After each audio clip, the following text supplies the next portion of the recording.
Work has a real tendency to take its toll on us. It won't give us exactly what we want out of it.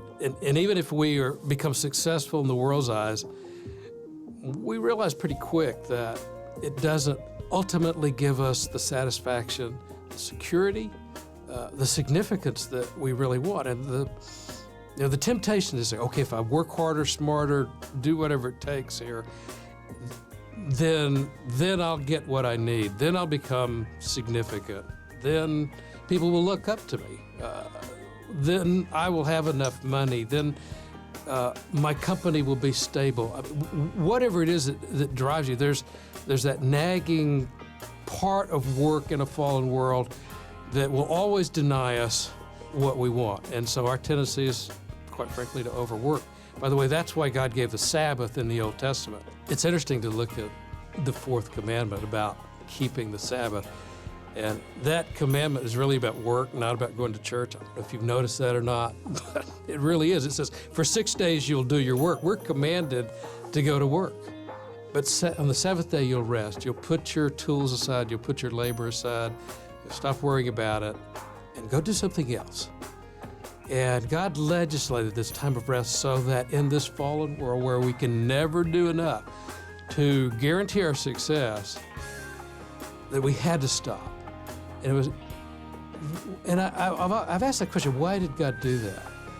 Because people that are doing what God gifted them to do love to work.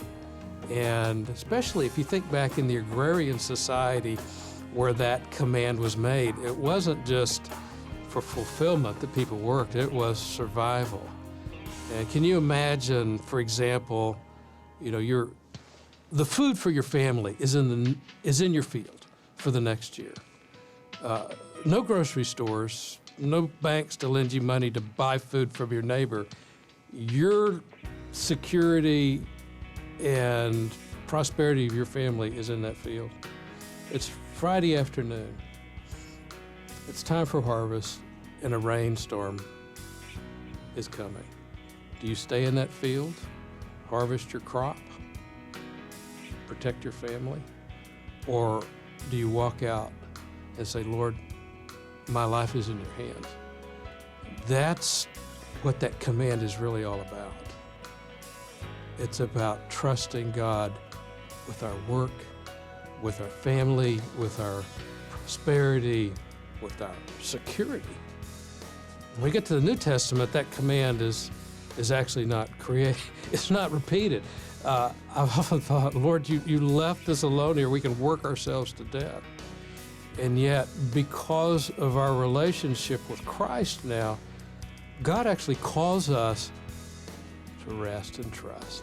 Psalm 127 has been a passage that's really helped me and a lot of others as well in the workplace. David says, unless the Lord builds the house, they labor in vain who build it. Unless the Lord guards the city, those who stay awake and watch keep guard in vain. And he says, it's vain to rise up early and retire late, eat the bread of painful labor, because the Lord gives to his beloved even in their sleep. There comes a time when we have to walk away from our work and put it in God's hand and go to the other, and rest for one thing, but also to go to the other responsibilities of life. In a fallen world, work will always suck life right out of us and keep us from doing the other things that God commands us to. I believe people are called to the workplace. They're also called to be husbands and wives. They're also called to be neighbors.